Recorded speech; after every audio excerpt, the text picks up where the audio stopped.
Assalamualaikum warahmatullahi wabarakatuh. Apa kabar sahabat Amirul Mukminin? Semoga semua dalam lindungan Allah Subhanahu wa taala. Kisah Nabi Nuh alaihissalam dan kapalnya yang mendarat di pegunungan Nabi Papua. Nabi Nuh alaihissalam rasul dengan dakwah 950 tahun. Nabi Nuh alaihissalam merupakan salah satu dari 5 rasul ulul azmi yang memiliki keteguhan luar biasa. Beliau diutus oleh Allah kepada suatu kaum yang tenggelam dalam kesyirikan dan penyembahan berhala. Mereka menyembah patung-patung seperti Wat, Suwa, Yakut, Ya'ud dan juga Nars. Dakwah beliau tidaklah singkat, berlangsung selama 950 tahun. Al-Quran Surat Al-Ankabut ayat 14. Namun hanya sedikit yang mau menerima ajarannya. Setiap hari, Nabi Nuh menyeru umatnya secara terang-terangan dan juga secara sembunyi-sembunyi. Ia menasihati mereka dengan kelembutan dan penuh kasih sayang, mengajak kembali kepada tauhid, namun respon mereka sangat keras. Mereka mencemoohnya, mengajaknya, dan bahkan memfitnahnya sebagai orang gila. Nabi Nuh berkata, "Ya Tuhanku, sesungguhnya aku telah menyerukan kaumku malam dan siang. Namun, seruanku itu tidak menambah iman mereka, melainkan menambah mereka lari dari kebenaran." Al-Quran Surat Nuh ayat 5-6. Kaum Nabi Nuh tidak hanya menolak, tetapi juga menyusun makar besar untuk membinasakan beliau dan para pengikutnya. Al-Quran Surat Nuh ayat 22. Perintah membangun kapal, petunjuk ilahi di tanah kering. Setelah kesabaran Nabi Nuh mencapai puncaknya dan wahyu turun bahwa tidak ada lagi yang beriman selain yang telah beriman. Al-Quran Surat Hud ayat 36. Allah memerintahkan Nabi Nuh untuk membangun sebuah kapal. Kapal itu bukan sekedar perahu penyelamat, tetapi merupakan perintah suci dari langit untuk menyelamatkan umat manusia dan juga kehidupan bumi. Dan buatlah kapal itu dengan pengawasan dan petunjuk wahyu kami. Al-Quran Surat Hud ayat 37.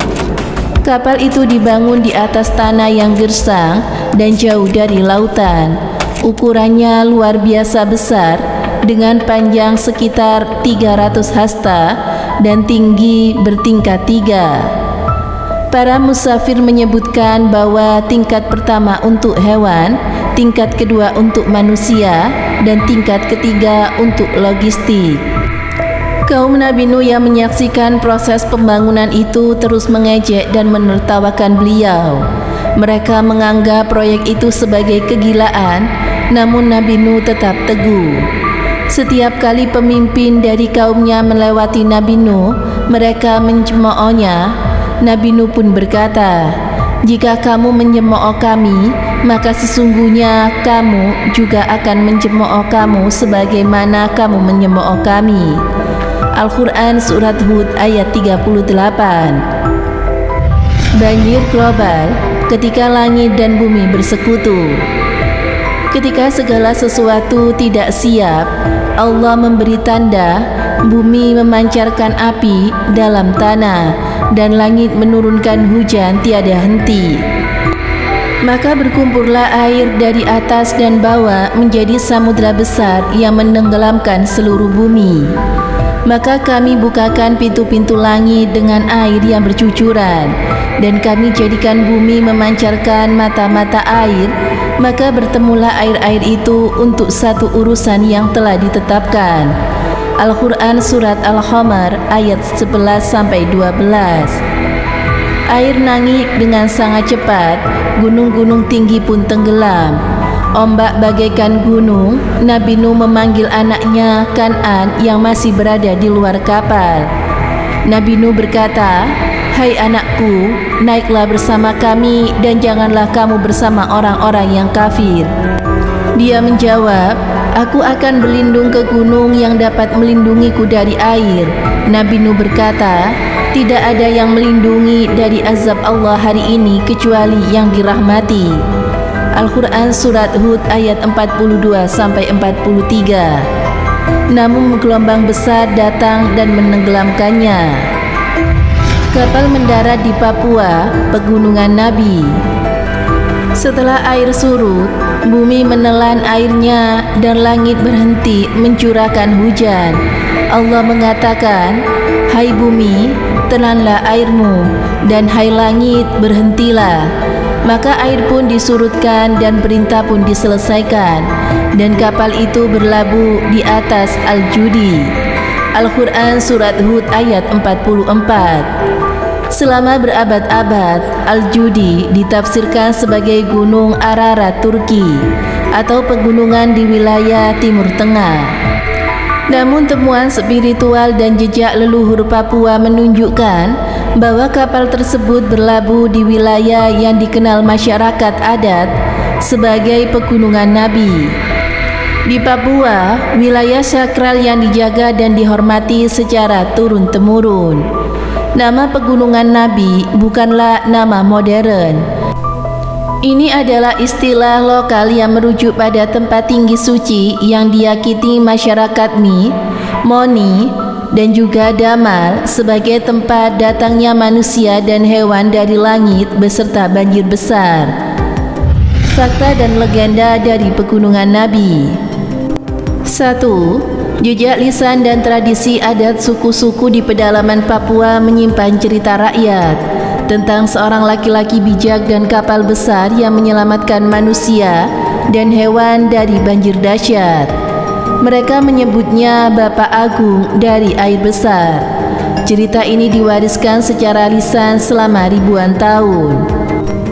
2. Fosil laut di ketinggian di kawasan Pegunungan Nabi ditemukan fosil-fosil kerang dan biota laut purba yang seharusnya hidup di laut dalam.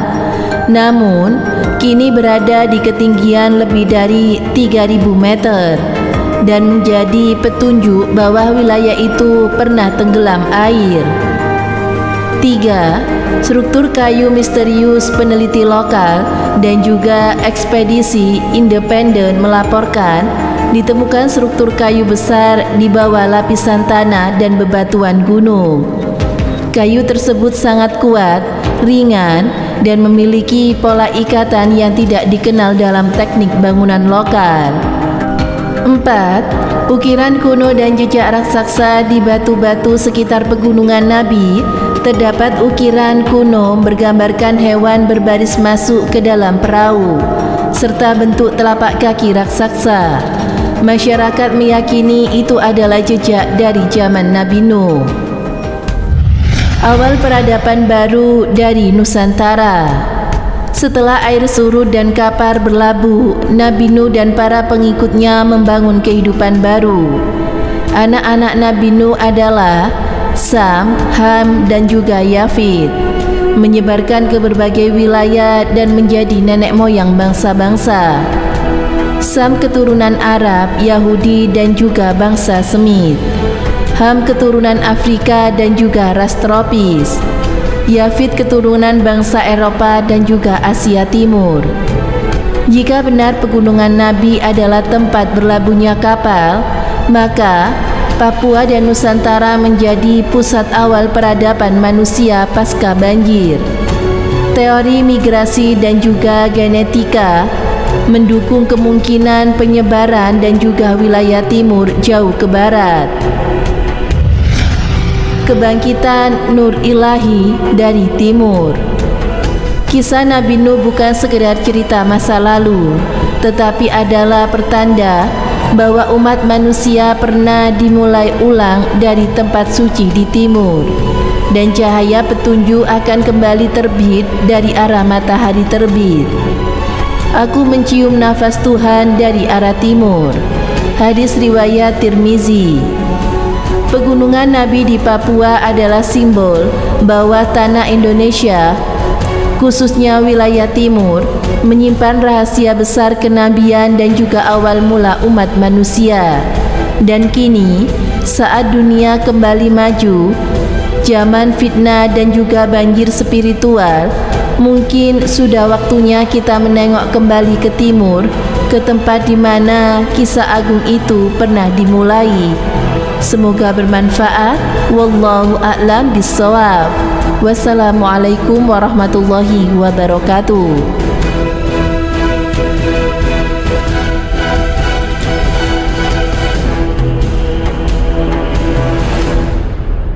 Assalamualaikum warahmatullahi wabarakatuh. Pemirsa Amirul Mukminin yang dirahmati Allah Subhanahu wa taala. Nabi Nuh disebut juga bapak seluruh umat manusia atau Abul Bashar setelah Nabi Adam alaihissalam. Karena semua keturunan umat manusia setelah banjir bandang semuanya adalah dari anak keturunan Nabi Nuh. Beberapa ulama menjelaskan bahwa ada 3 anak Nabi Nuh yang melanjutkan keturunan umat manusia. Di antaranya adalah Sam, Ham, dan Yafid. Nabi Nuh kemudian membagi bumi menjadi 3 kepada anaknya. Sam menetap di wilayah barat, keturunannya meliputi Romawi, Persia, Arab, Yaman, Irak, dan Syam. Sementara Ham menempati wilayah utara. Ia melahirkan orang-orang berkulit hitam atau yang dikenal saat ini Habasyah atau Afrika. Dan Yafid ditempatkan di wilayah timur, keturunannya meliputi bangsa Turki dan Ya'juj Ma'juj. Disebutkan dalam riwayat bahwa orang yang beriman umat Nabi Nuh hanya sekitar 80 orang saja, atau kurang dari 80 itu.